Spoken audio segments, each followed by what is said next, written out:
That was a very warm introduction. I want to thank everybody for allowing me to do this presentation today.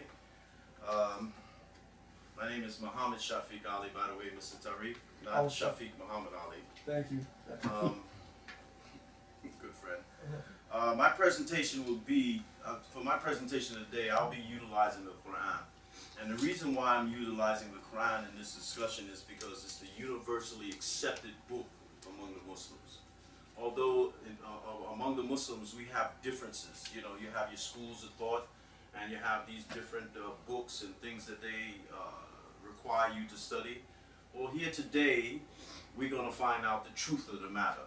Should you be following Quran alone, or should you be following Quran, Hadith, and Sunnah? So, to begin my presentation, I'd like to begin with this verse here. And this is my intention of doing this talk, is to remind my brothers and sisters. Because Allah says in the Quran, chapter 51, verse 55, and remind to all those who listen, for surely reminder profits the believer. And this word reminding comes from the verb dhakara, which is al-dhikr. You see? And al-dhikr here, Dictionary of Quran, you can find that Dictionary of Quran, page 189C, is to remember, to admonish, to bear in mind, and reminding a believer is a means of exaltation. The Quran exalts you. So I'm going to begin my talk with one verse from the Quran, which condemns all those who do not follow the truth, and all those who attribute lies, write the book with their own hand, say it's from Allah, and bring forth any kind of evidence saying that it's guidance other than the guidance of Allah. And I'm going to demonstrate that by contrasting the Quran with a rule of law from Sahih Bukhari, which Muslims around the world consider one of their top, I would say, law books, or doing the sayings of the Prophet. And it's supposed to be Sahih, sound. This word sound, okay? So I'm going to say here, at this juncture, and you're going to see this manifest itself throughout my talk. Who is then more unjust than him who gives a lie, forges a lie against Allah, or gives the lie to his ayats? You see? Surely the guilty will never succeed. So evidently the guilty must be the people that are doing this. So today we're going to find out who the guilty is.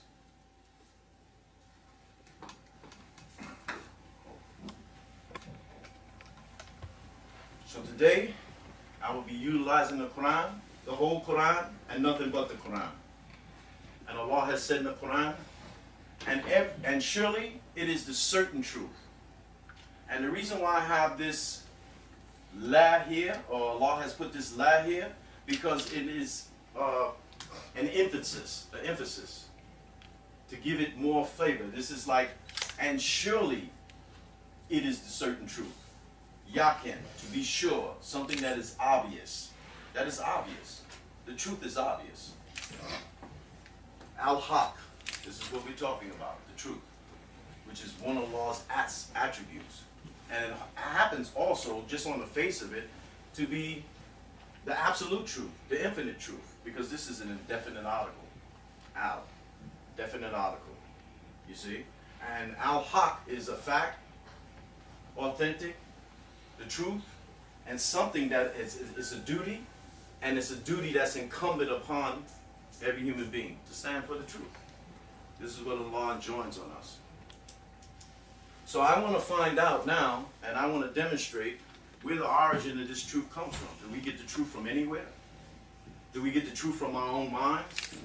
Do we make our own suggestions, our own conclusions on what the truth and what falsehood is? No, I say Allah gives us all of this in the guidance. So when you talk about the origin of the truth, in Quran chapter 22, verse 62, it says, that is because Allah, He is the truth. Allah is the truth. And as we know, Allah has no beginning. He's the first without beginning and the last without ending. He's eternal. He's Samad.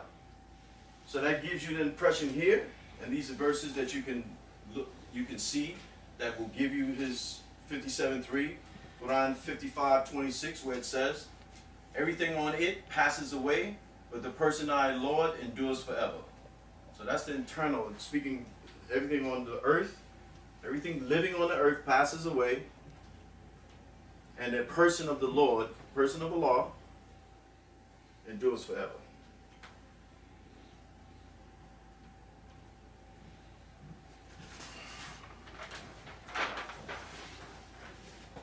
And so when you speak of, oh wait a minute, let me just step back here, because this verse is very important. And I kind of skimmed over it. Sorry. This verse is very important. This will basically show you, this verse here, if you follow the instruction of Allah by pondering the verses, you see, this verse here, that is because Allah is the truth. He is the absolute truth. And then it says, and that which they call on besides Allah, that is batil. That is falsehood. You see? So now, when you look at the truth, you see, in terms of what the truth is Allah, so anything other than Allah, or anything that other than Allah, has to be the falsehood. It has to be the falsehood. And this is what this verse is indicating. So if Allah gives you the truth, anything else that's other than this truth is falsehood. And you're going to see that today. You're going to see that today. And why are you going to see that today? Because if Allah is the truth and He's eternal, then His words have to be a truth. And they have to be eternal. And you will not find no changing in Allah's words. That's in the Quran 18:27. There's no altering the purpose of Allah's words. So when we talk about Hadith and Sunnah, when we talk about Fiqh, when we talk about these different names, Allah speaks about it in the Quran. He speaks about these things in the Quran. You see? And He gives you the truth, the al-haq, the truth of their meaning. You see?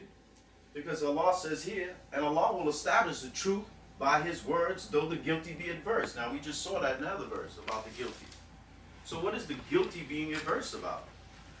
You see? They being adverse about this truth. Because Allah has said in the Quran, most people hate the truth. Most people hate the truth. They don't want the truth. Okay? They want Allah and. Quran and. Just like it says in chapter 40, verse 12. When Allah alone was mentioned, you disbelieved. But when associates were given to Him, you believed. And you're going to see the associates in the form of Sahiba, Bukhari, Abu Huraira. You're going to see these other gods. So Allah says here, He will establish the truth by His words. So you're going to see with this contrast that I'm doing between the Quran and Hadith, that this truth will be established. You'll see it clearly. It's going to be simple. It's nothing complicated. You don't need to understand the Arabic to understand it. You don't need a scholar, mufti, or anything to understand it. You see, every man has a brain, and Allah has given him the faculties of hearing, sight, and intellect to deal with this kind of information and make that decision.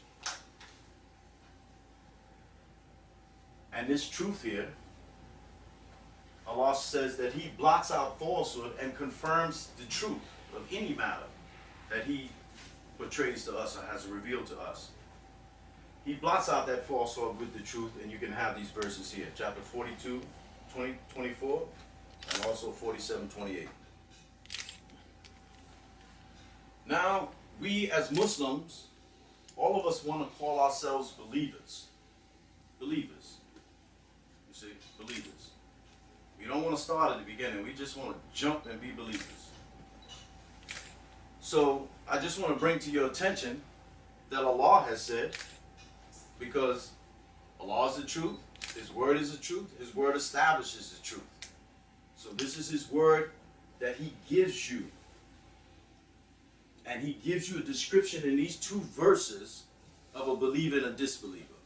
And I wanted to set forth this precedent before I went into my contrast, so that you can see and be convinced of this truth. You see? And so here, when we're talking about believers in terms of Muslims, it says here, believers follow this truth that was revealed or wahi to Muhammad. And the verses go as such. And those who believe and do good and believe in that which has been revealed to Muhammad, and it is the truth, al-haq, from their Lord. He will remove their evil from them and improve their condition. That is because those who believe follow falsehood. So now when you take, and those who, that is because those who disbelieve follow falsehood, and those who believe follow the truth from their Lord. This does Allah set forth this description for men. So it's clear here. So this is why I chose the Quran for this presentation, because it's universally accepted by Muslims throughout the world as the truth of Allah. So now if they, once I do the contrast and they go against this, then you know they not only they're attributing a lie to Allah, but they also going to be attributing a lie to his messages. And you're going to see this today.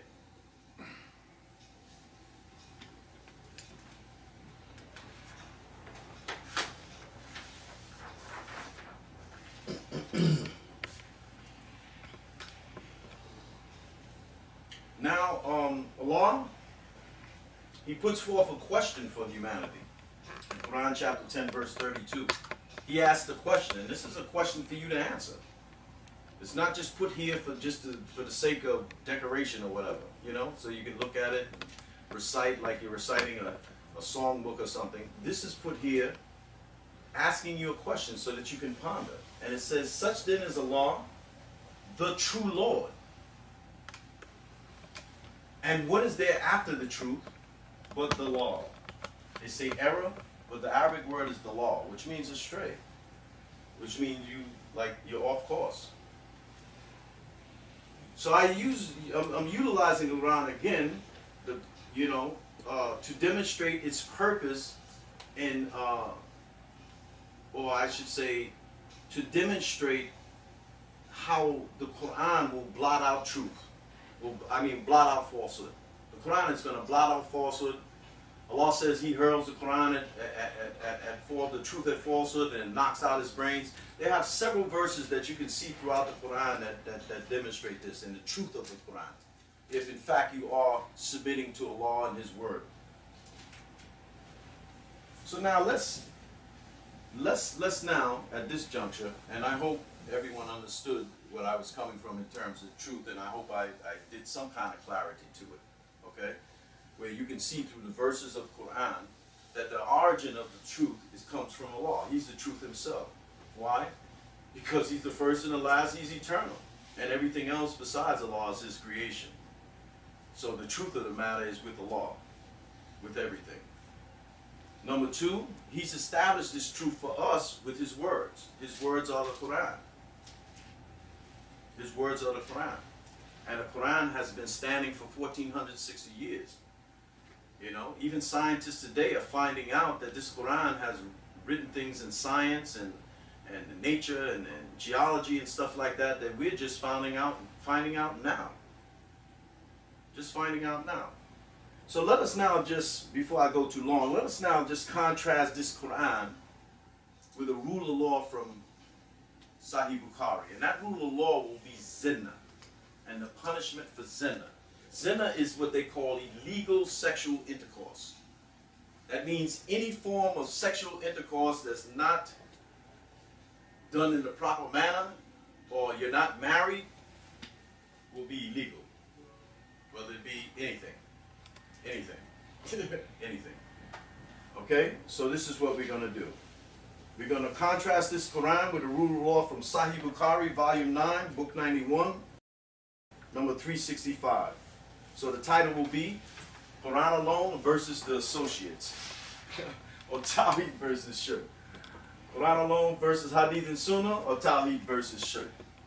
So I'm going to ask the audience here at this juncture, what do you understand this verse to be meaning? This is for the Muslims.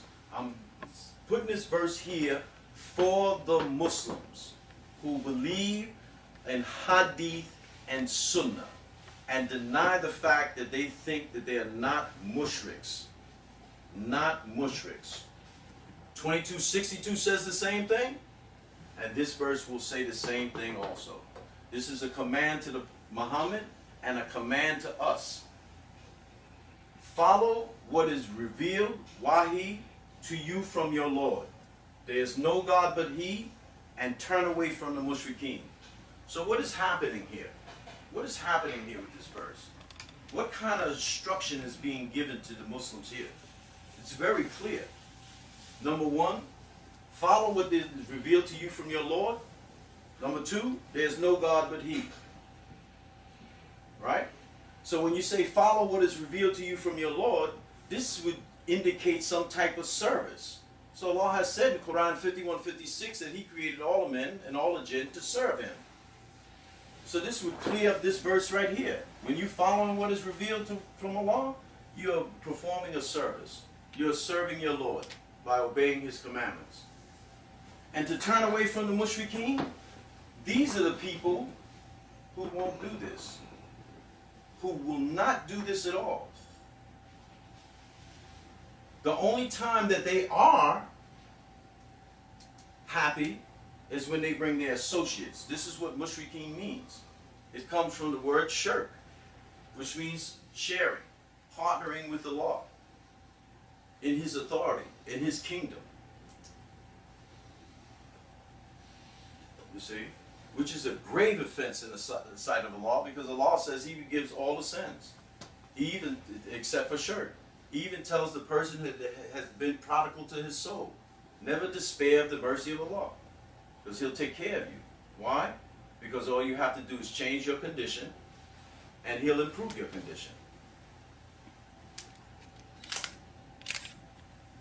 So the question here, what exactly was revealed to Muhammad from Allah? Was it Quran, Hadith and Sunnah, or was it the Quran alone? And also, who according to this verse are the mushriks? Well, you can just see the mushriks are those that can't do this. Follow Quran alone. Follow what is revealed to them. They must have something with the revelation in order for them to be happy. Well, let's see what Muhammad actually followed.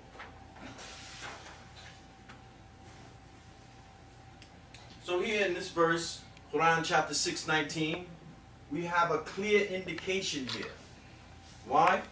Because it says in this verse here, say, who, tell them, what thing is weightiest in testimony? Or what is the greater shahada? Akbaru shahada. The akbaru shahada. The greatest testimony that you can make. So here, the messenger of Allah, Allah tells him, tell him this. Because we know that Muhammad didn't speak out of desire. He didn't speak of himself in the capacity of a messenger. Whatever he heard, that shall he speak. That is what he spoke. So it says here, Allah has Muhammad, the messenger, saying, Allah is a witness between me and you. He's calling Allah to witness that this Quran, Al-Quran, the recital of the book, has been wahi to me. That with it, bihi, with it. If anybody knows Arabic, I'm not that versed in Arabic grammar, I'm like a layman, but I know enough to know that bihi means with it.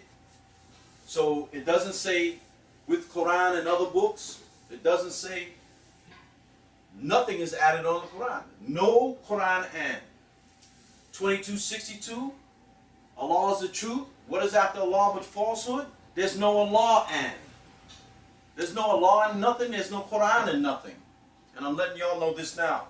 This is Shafiq, and I submit myself to the Lord of the worlds, and I want everyone to know, those who know me and to those that don't know me, that La ilaha illallah aslamtu rabbil alameen. I just wanted to put that on camera for future reference. And I'm going to get back to this 619. Because I'm kind of getting the Jones now.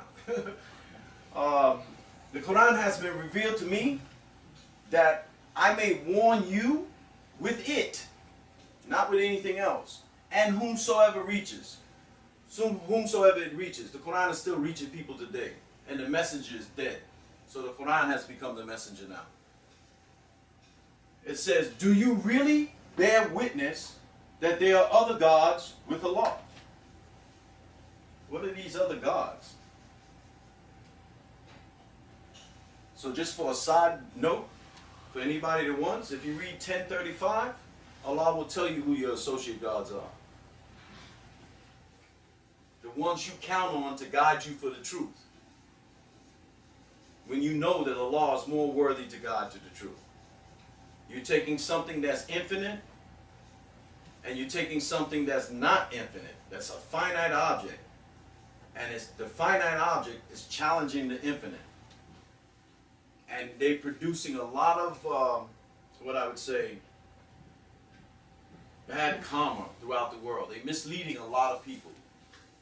So it's like the reverse, like Allah says in the Quran, if you save a soul, it's like you saved all of mankind. So if you destroy a soul, what is that? So anyway, let's get back to this verse.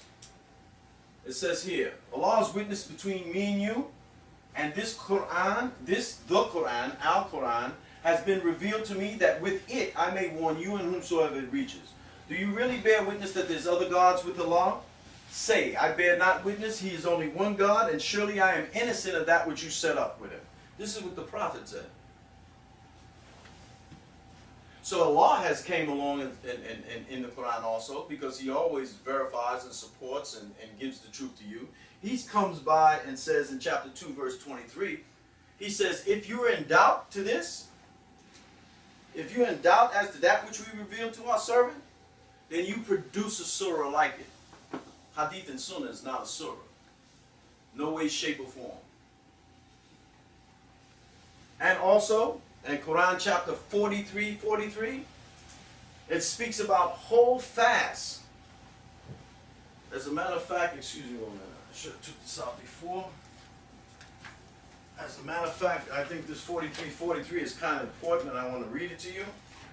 And it says here, it says, hold fast to that which has been revealed to thee. Surely thou, this is in conjunction with that 6107 that I just read. Follow what is revealed to you from your Lord. And this is instruction to the prophet, a command to the messenger. And it says here, hold fast to that which has been revealed to thee.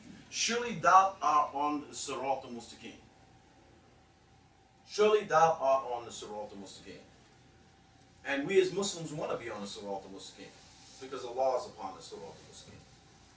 And this is where we want to return to. This is where we want to go. We want to see the faith, so to speak. We want to be in the presence of our Lord at the end of all of this.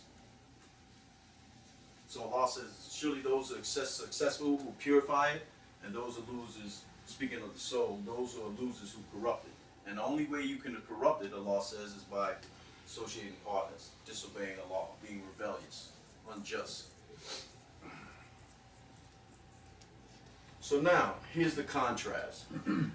Here's going to be the contrast, the Quran, the rule of law, fornication. In the Quran,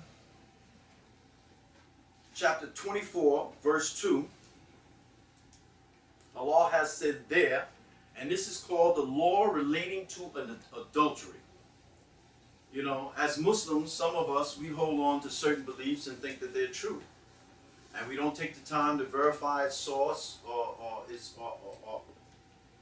I think Tariq passed out there for a minute. and we don't try, they don't try to verify if the origin is from Allah.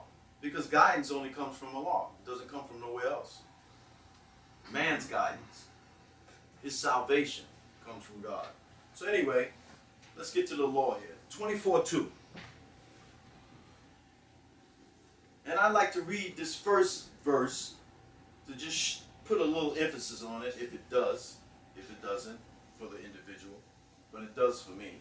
It says, this is a chapter which we have revealed and made obligatory, because brothers always want to say this is far, When it comes to Hadith and Sunnah, they always want to say this is hard for you to do. Well, Allah said, Allah is describing the punishment for adultery as hard in this verse. Okay? For the adulteress and adulterer, flog them each with 100 stripes, and let not pity for them detain you from obedience to Allah if you believe in Allah on the last day. And let a party of the believers witness their chastisement. Again it says, the adulteress and adulterer, flog them each of them with 100 stripes, and let not pity for them detain you from obedience to Allah, if you believe in Allah on the last day. So Allah is telling you right here, for the believers, to keep this law. This law is to be kept. No changing in Allah's words, 1827 of the Quran. You'll find no alteration in His words. This is eternal. This punishment is for eternal. 1694, Allah's not going to forget. 638, everything is in this book. Quran 638, everything is in this book that's necessary for your salvation. Including the laws, the do's, the don'ts, and everything. This is what guidance is. If a person is guiding you, he has to know all the ins and outs and all the obstacles and the right way and the wrong way and everything. And who better to know that than the eternal being of Allah? So here we go. 100 stripes now. And even in Quran chapter 4 verse 25, the punishment for a free believing maiden is half. Well, let's see what the Hadith and Sunnah say about punishment for death. And let's see the lie that they attribute to the Messenger of Allah. And let's see the lie that they attribute to the ayats. You see? And then you'll know who the mushrikeen are. Because it's almost 1.5 billion. The biggest ideology package on the world. In the world. Hadith and Sunnah. Hadith and Sunnah, other gods? Is that other gods? That's the question you need to answer. Is Hadith and Sunnah other gods?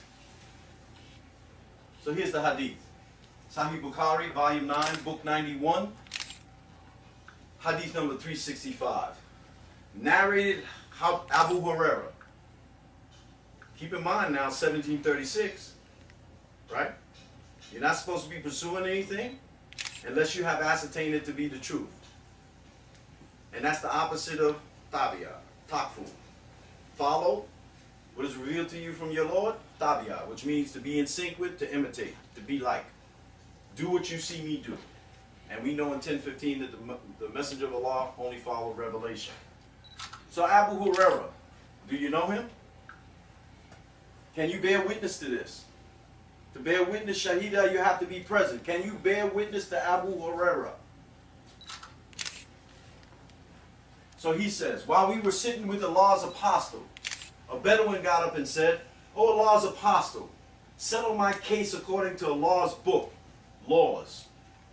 Then his opponent got up and said, O Allah's apostle, he has said the truth. Settle his case according to Allah's book and allow me to speak. He said, my son is a laborer for this man, and he committed illegal sexual intercourse with his wife, known in Arabic as zina. Okay? I said illegal sexual intercourse because Allah says, I sent no messenger but with the language of the people. I speak English. The Quran came to me in English. The Quran is the messenger now. So this is why I'm talking like this. He said, it said here, he went to the people. He told the prophet, he said, I went to the people. The people told me that my son should be stoned to death. I underlined it, red, warning, mushrik, warning. But I ransomed him with 100 sheep and a slave girl. Then I asked the religious learned people, and they told me that his wife should be stoned to death and that my son should receive 100 lashes and be sentenced to 1 year exile. Now I already read to you the law from Allah. So you already see where this thing is deviating. Not only they added associates with the law, you see, they have a lie coming out of the prophet's mouth, the messenger's mouth, which you will see. So he came to the prophet. I mean, the religious learned people said. Then I asked the religious learned people, and they told me that his wife should be stoned to death and that my son should receive 100 lashes and be sentenced to 1 year of exile. Now look at the lie. Here comes the lie. The prophet, they have the messenger. They say the prophet because really they don't understand the different, the role or the capacity of prophet and messenger. So they say the prophet said, by him in whose hands is my life, I will judge between you according to Allah's book. So he says here, as for the slave girl and the sheep, they should be returned. And as for your son, he shall receive 100 lashes, be exiled for 1 year. Is that the same punishment that Allah said here?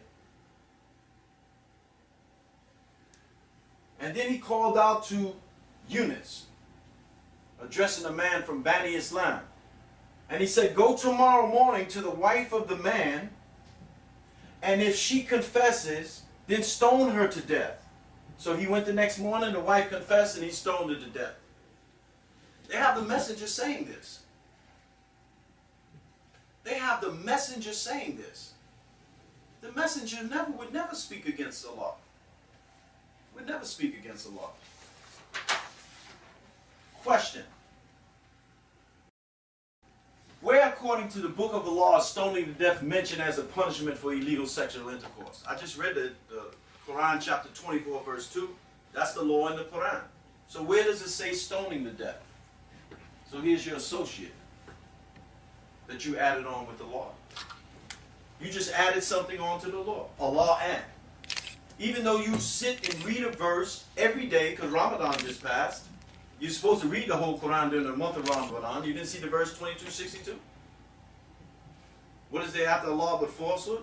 So if Allah is giving you this guidance with His words that's all al-haq, and you accept it, 1.5 billion Muslims accept that the Quran is the actual word of Allah, unadulterated.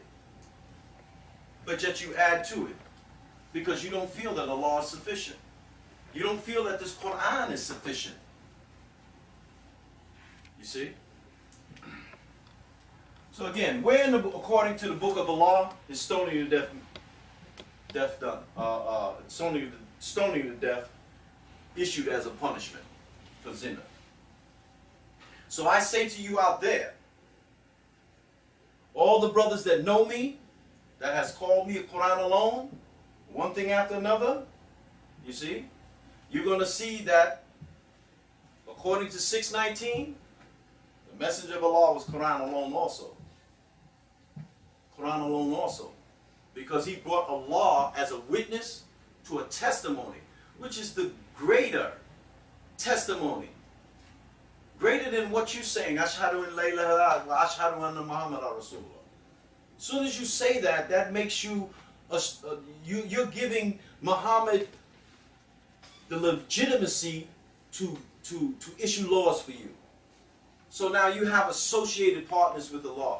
And Allah has said in the Quran, in 1965, whose name is worthy to go side by side with Allah? So you put Muhammad's. Because you wasn't satisfied with the Quran. You wasn't satisfied with the Quran, and you wasn't satisfied with Allah. So one, you gave the lie to Allah. Who is more unjust than give the lie to Allah? Or give the lie to His ayats? You said Allah was lying because you said, no, the punishment is not 100 lashes and half for the free believing. You said the man had to be exiled 1 year. You see? 100 lashes, exile 1 year. You added something on to Allah's law in the case of the man. And as of the woman, you just totally disrespected Allah's law. You told Allah 100 lashes is not the punishment. We're going to stone this person to death and write it in our book. You know what Allah says, woe to those who write the book with his their own hand and say it's from Allah. So y'all say that this hadith stuff is from Allah. Hadith Qudsi and the whole 9 yards. You see, because if Muhammad was inspired, received inspiration, revelation, all this stuff coming out of his mouth was supposed to be that. No, that's not the case. Allah taught Muhammad, Allah guided Muhammad. If you read chapter 93 in the Quran, chapter 93 verse 7, they put there that he was groping. Did we find thee groping and we showed you the way? But that word groping, did we find thee astray and we showed you the way? And if you continue reading in that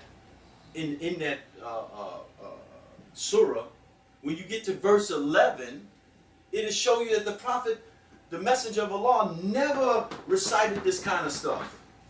Because he was commanded in 93:11 to hadith the nitma of Allah. The favor of Allah. And what is that favor? That Allah has guided you. And how does he guide you? Through the Quran. So Muhammad, the messenger, he would have only hadith the Quran. He wouldn't have made this statement here that was in the hadith. And bring his backup man, Abu Hurairah. You know, he would have never done that.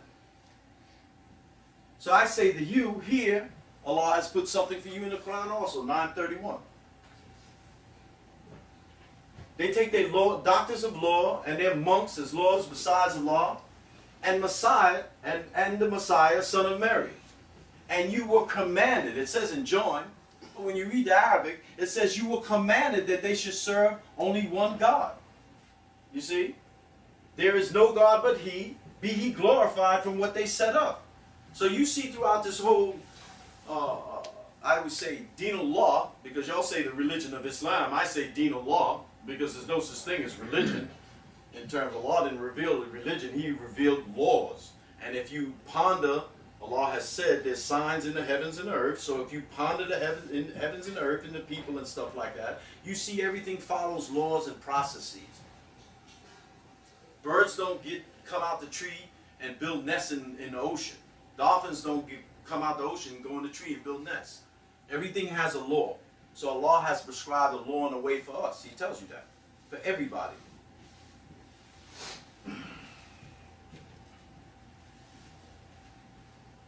So it says that. And now I'm going to put this verse here. And when our clear, and this is my, I would say, concluding verse to the contrast between 24:2 of the Quran and 4:25 of the Quran and the Hadith from Sahih Bukhari I just read. It says, and when our clear messages, the Quran is Mukam and is Mubin. It's the basic fundamentals, the groundwork, and it's clear. There's no allegory about the Quran whatsoever. Allah has said He's repeated the verses so that you might understand, and He's given you every similitude and example possible so that you can reflect. This Quran is good for the layman that hasn't had no education, that can just talk and understand words, and it's for the scholar also, the scientist. You see? So here we say here, and when our clear ayats are recited to them, those clear ayats was Quran 24:2 and Quran 4:25. 100 lashes, 50 lashes. You see? Those who have no hope in the meeting with us, bring us a Quran other than this. Bring us a Quran other than this, or change it. The Prophet said, say, it is not for me to change it of my own accord. I follow nothing, naught. Some verses Quran say naught, but that means that you have right here in the Quran, Allah, whose word is the truth, saying that Muhammad said to his people, I follow nothing except, nothing except. So that means only one thing. Except what has been revealed to me, the Quran. Indeed, I fear, if I disobey my Lord, the chastisement of the great day. Now, according to this verse 10:15, stoning an adulteress, as referred to in the above hadith, must be rejected because no such punishment exists in the Quran. So if you're adding this type of punishment to the Quran, you're committing a lie to Allah and you're giving a lie to His ayats. Clear. Clear. It's clear. No problem whatsoever. And here's a supplemental verse. Commit forgery. 1773 and 75. And it says here, and surely they had a purpose to turn thee away, talking about the messenger, from that which was revealed to thee, that thou shouldest forge against us other than that, and then they would have taken thee for a friend. So Allah is telling the messenger right there, he's telling the messenger right there that they're going to come with this hadith. They're going to come and want you to forge hadith against this message. They're going to want you to add on to that. So Allah says this, and if we had not made thee firm, thou might have thee inclined to us. You see brothers inclining towards hadith every day, slipping up and adding things onto the Quran and using their own mind. Well, see, when you're Muslim, Muslim is an Arabic word that means submit to Allah. Enter into peace, security. You see? So how can you do that? How can you enter into peace and security? How can you have no fear, no grief? How can you have just this destination complete that Allah offers you, the promise that Allah offers you, if you're not obeying or following the guidance? When you travel in the land, you bring a road map, you bring your GPS. You bring your GPS. And all the time you're looking at your GPS to see where you want to turn and stuff. But here's something as important as your soul and something important to Allah. You don't bring the Quran, your map, your daily map. How many of you read the Quran every day for at least 5 minutes to get a piece of jewel? No. You want to add something onto this. So I'm saying the people that do this are mushriks. Mushriks. Mushriks. And once you accept the truth, those same mushriks who say that they have a tolerant religion, like Allah says, when you call them to Allah alone, you'll see denial on their faces and they look like they want to attack you. How many people have been attacked because they spoke about the messenger Muhammad in a wrong way or made a film about him? A whole lot. So here, this term mushrik, if you're doing anything other than the Quran alone, if you're doing anything that the messenger said, if you love Allah, follow me, Allah will love you. Well, you see here that he only followed revelation. Quran 21:45, he only warned you by revelation. If you actually read Quran 69:38 to 52, you will see Allah tells you if he had added anything onto this Quran, Allah would have seized him and cut his life vein, and none of you would have saved him. Since y'all have all this love for the messenger. You have so much love for the messenger, you don't have no love for Allah? You choose to follow something that's finite instead of something that's infinite and created everything? Who is the absolute truth? Whose words are the truth and never ending, never changing? So here, this term mushrik, and I'm going to close out with a few supplemental verses from the Quran after this. This term mushrik is chiefly determined by two factors. Two factors. I put up 3 fingers. 2 factors. My finger slipped. Sorry. 1, not following divine revelation. So you can see clearly here they didn't follow divine revelation. They didn't follow it in that hadith. And Sahih Bukhari is supposed to be the #1 hadith. The #1 in Sahih Sittah. 2, not acknowledging the absolute unity of Allah. How can you acknowledge the absolute unity of Allah when you're associating partners with Him? It's clear. I'm looking at you right in the camera. You can see me. I'm telling you this, and you know who I'm talking to. Shirk. This is what mushrik. Mushrik deals with shirk. And shirk signifies the conjunctions of 2 or more of these things in such a manner that one of them is not distinguishable from the other. This is how they get you with that blending of Quran, Hadith, and Sunnah. You have to follow the Prophet. You have to follow his Sunnah. Well, the only Sunnah is the Sunnah of Allah and the Sunnah of those who went before us. And you understand, Allah makes the truth be known by His word, so He'll tell you what Hadith means. He'll tell you what Sunnah means. He'll tell you what Salah means. He'll tell you everything. Because that's His mercy to you. He wants things easy for you. He doesn't want to cause you no difficulty. So, like I said, shirk signifies the conjunction of 2 or more in such a manner that one of them is not distinguishable from the other. In the language of the Quran, it signifies the union of 2 or more persons in one concern, i.e. man's guidance. So you have elevated Muhammad to deity status so that he can give you laws and legislate for you. And this is the lie you told. This is the lie you told. Because if you read the infinite truth, Al-Quran, you'll see that there's no Allah and. There's no Quran and. There's none of this in here. You see? There's none of this. Any beliefs or actions held and practiced by a Muslim must be approved by the Quran and supported by the Quran. We are not to follow anything blindly. Quran chapter 17 verse 36. Our actions and belief must be in agreement with the Quran at all times, except when we're asleep. At all times. So now at this juncture, I would like to read some supplemental verses from the Quran.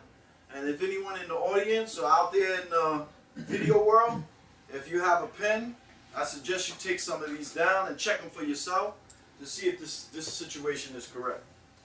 And if I made any errors in this talk or have said something that was incomplete and wrong, know that if I err, it's because of myself, and if I go right, it's because of what is revealed to me. Chapter 34, verse 50, for those who don't know. So I'm going to say it's always the Quran, the whole Quran, and nothing but the Quran. You know, like they do in court. So help me God. Allah revealed the Quran to Muhammad, and this is the supplemental verses.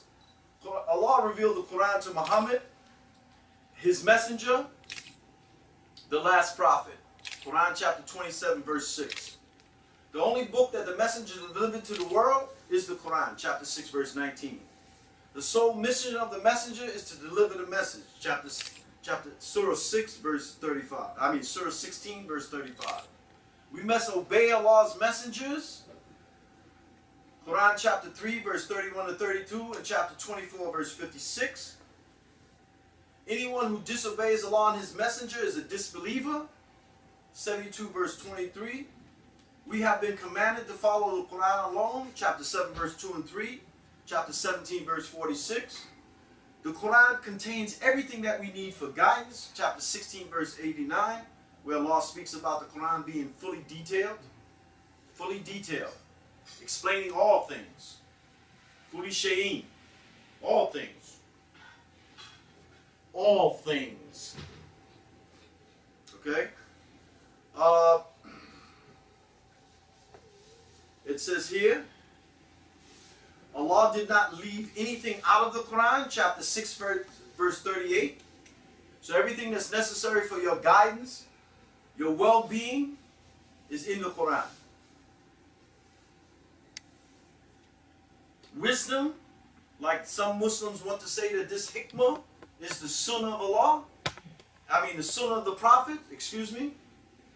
Well, I'm saying you're wrong again. Wisdom is in Allah's Quran. And Allah speaks about a book that's full of wisdom. Full of wisdom. Full of wisdom. And not necessarily in men's hadith. And we had a talk the other day where the sister was saying that if the hadith agrees with the Quran, no, Allah has said in 45, Allah has said in 40, it's okay. If the hadith agrees with the Quran, it's okay. No, it's not okay. In 45:6, Allah has said, after Allah and His ayats, and what hadith will you believe in? I think that answers that question.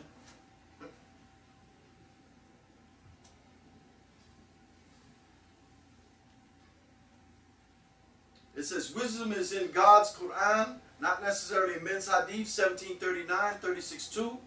Anything that is not commanded in the Quran, Allah has left up to our minds and intelligence to decide.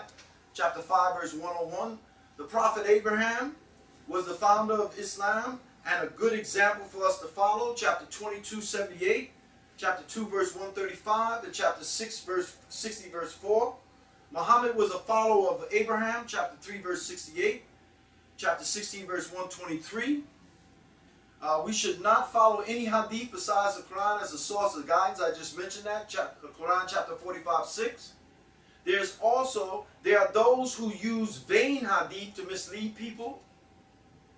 There are those who use vain hadith to mislead people. There are those who use vain hadith to mislead people. Without knowledge. Without knowledge. That's in 31:6, Quran 31:6. We do not need fabricated hadith because the Quran is fully detailed. Chapter 12, verse 111. The best hadith is the Quran. Allah calls the Quran the Asal Hadith, a book repeating its injunctions. A book. The Quran. One book. Hadith. Asal. The only Sunnah or law is Allah's Sunnah. Chapter 33, verse 38 and 62. Chapter 35, verse 43. Those who decree religious laws never authorized by Allah, and their followers are idol worshippers. Let me say that again for those out there in video world that didn't hear. And this is Allah speaking, so you can't attribute this to me. You're not giving a lie to me, you're giving the lie to Allah. You're not calling me a liar, I'm quoting Allah's words, and you're giving the lie to Allah. It says, those who decree religious law, like 931, your monks, your doctors of law, your scholars, your muftis, your sheikhs, your imams, your wazirs, whoever you want to call them, whoever you want to call them, and their followers are idol worshippers, according to Quran 42:21. The Quran is fully detailed, not vague, like they want to say. It's allegory. You have to know the Arabic in order to understand it, and all this other stuff. Quran chapter 30 verse 28, chapter 41 verse 3.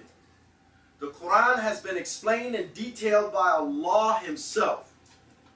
Quran chapter Surah 11 verse 1 and Quran chapter 75 verse 19. On us rests the explanation. That's what Allah says. God is the teacher of the Quran. 55:1. The Quran is easy to understand for believers, while it is impossible to understand for idol worshippers. 54:17, 22, 32, and 40.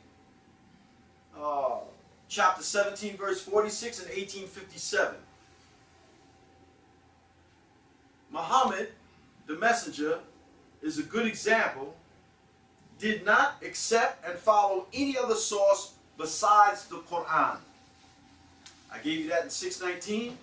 It's also in 5:48, 49, 6:114, and like I said, 10:15. Allah guarantees the preservation of Quran, not Hadith. 15:9, 36:69, 38:87, 41:42, 43:4, 56:78. These are the chapters and verses. God's word is perfect. Like He said, chapter 5, verse 3. This deen, perfect. Word, and the deen is perfect because His word is perfect. The Quran is perfect. You will find no crookedness in the Quran whatsoever. 6:115. Those who follow conjecture are diverted. 6:112. God does not forget 1964. He doesn't forget anything. He knows everything. He knows everything. He's closer to your own jugular vein. There's not an atom or leaf that falls that Allah does not have knowledge of it. He's all-knowing. That's His attribute. God does not run out of words. 18:109. Those who are not certain about the hereafter are not satisfied with the Quran. They want to amend it with other books. Quran chapter 10:15. So you see they amended the Quran with Hadith. Hadith. And most of the Hadith come from Persian writers. And we know, if we study history, that Persia conquered that so-called Mecca situation. Those who divide their deen into sects are not followers of Muhammad. Those who divide their deen into sects are not followers of Muhammad. Allah forbids this, to break up and divide into sects. And you can find that in chapter 6, verse 159. The complaint of the messenger in the hereafter will be about the desertion from the Quran. Chapter 25, verse 30. So I say to you, If this is in the Quran, that Li Qawmi, his people abandoned the Quran, so how all of a sudden they became the authority for the world? How did they do this? And the last one I want to say to those who associate partners with the law, chapter 67, verse 22. Chapter 67, verse 22, and I'm going to read it straight from the Quran so I don't get it wrong, to be blamed. And this is my last thing for you in my conclusion. After seeing this talk, or this contrast, I'm going to say, from the Quran, Allah has said, is then he who goes prone on his face better guided, or he who walks upright on the Sirat al-Mustaqim? And I bet you if I ask most of you what the Sirat al-Mustaqim is, you won't know. And you pray for it 5 times a day, 7 days a week. So in my conclusion, brothers, I hope that I've conveyed this message with some type of understanding, that you can see the difference in that contrast between Allah's word and the lie that's attributed to Allah. So at this juncture, I would like to bring up Tariq, a longtime friend of mine, a martial arts practitioner, and a brother that I love tremendously. Thank you. Thank you. Let's give our brother Shafiq a round of applause for that very informative and animated presentation. Well done. You'll probably forget your name wrong, but I apologize for that.